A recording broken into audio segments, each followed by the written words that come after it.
Welcome to my channel.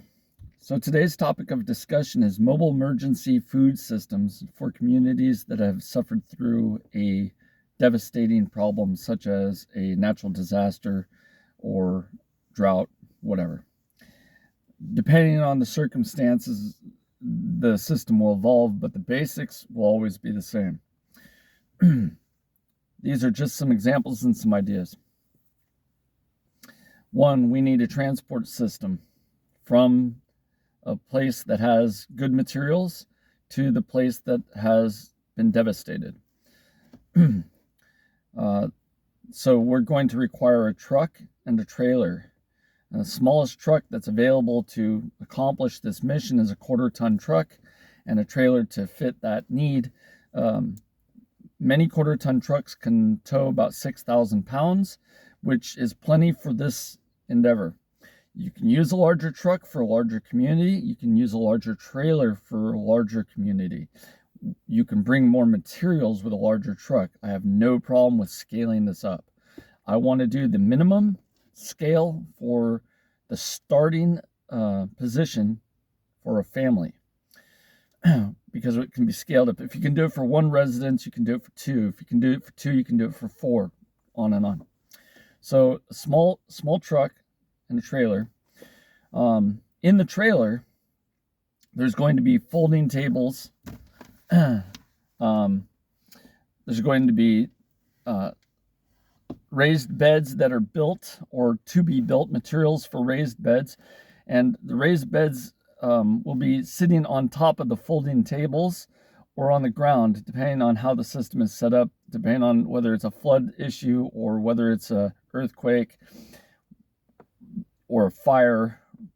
Regarding this, the level of devastation, the folding tables keep materials off the ground to stop cross-contamination. It also keeps people at a working height where they can sit or stand and work with the materials. So the raised bed is designed to be either 1 foot tall or 2 feet tall, depending on whether it's on the table or on the ground. And that'll be made out of wood, 2x12s. Then we'll be adding straw bales, and there'll be enough straw bales to fill those raised beds and or enough straw bales to work in a garden for compost and things, and putting a layer of mulch down. There's going to be a water system, a water catchment system, because in many areas water supplies are going to be contaminated or broken. And of course, water catchment only works if there's water. So this is designed around the idea that for the future, they're going to have some level of water catchment on site. Even though they've had a disaster, natural disaster or something, we still need the water catchment at some level. If they don't have it, they need it. So it's going to get installed because we don't want to go through the emergency again next year and not have water. So this is, if it doesn't work immediately for this application, it'll work for the next cycle of problems. So what that is that's going to be a small tank. Either it's going to be an ICB tote, which is about 250 gallons, or smaller. So the ICB tote takes up about 4 feet by 4 feet. It's about pallet's worth of size and space inside of a trailer, so it takes up a lot of room. So we can only do one, or we could do 2 50-gallon barrels. They take up a lot of room also. Or we could go down to really basics like trash cans that could be stacked inside of each other, and we could do multiple trash cans for systems. There'd need to be a filter for any water that we caught. We need to be able to filter the water and make sure that there's no particulate matter in it. And there'd need to be a pump so that way we can water crops. Because the water catchment system is not designed just around human consumption. It's designed around actually watering the raised beds on the folding tables or the raised beds on the ground. Because there may not be water supply in the local area for a while. The next thing we need is a variety of seeds, and some of the seeds that we can work with to get immediate crops to start feeding people again are radish, arugula, lettuce, parsnips, stuff like that, where we get a really fast return on investment of crop. That does not mean that we don't have long-term crops. It does not mean we don't have perennials. We bring those in also. Those seeds or those crops will be brought in also, but to get a fast turnaround time, to get people eating again, we need those vegetables. We need those fast vegetables like radish. To protect the raised beds and the crops that are being maintained, we'll need an electric wire pest deterrent with a photovoltaic battery pack.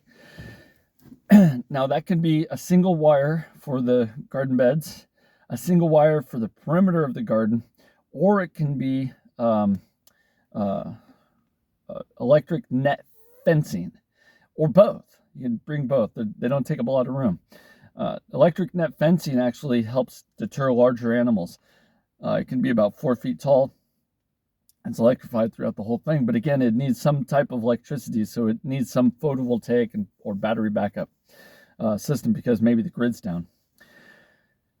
To protect the young seedlings from being predated on by larger animals, we need hardware cloth, 1/4 inch, 1/2 inch hardware cloth as a pest deterrent for the raised beds until the plants are large enough for us to either harvest or for them to grow on their own without the need for the hardware cloth due to pests. And then we're going to be building a compost system because in devastated zone, you know, sometimes it's hard to find soil and we may not be able to buy it in.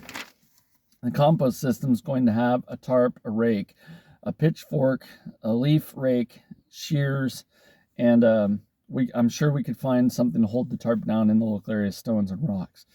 So that's the basics of it. I'm going to go into more detail in the next video. So if you have comments on this, you want to talk about it, leave a comment below. If you want to share this with your friends. Like it if you like it, subscribe if you like our content, and the next series of videos is going to be an extension of this system and how to implement it. Have a great day.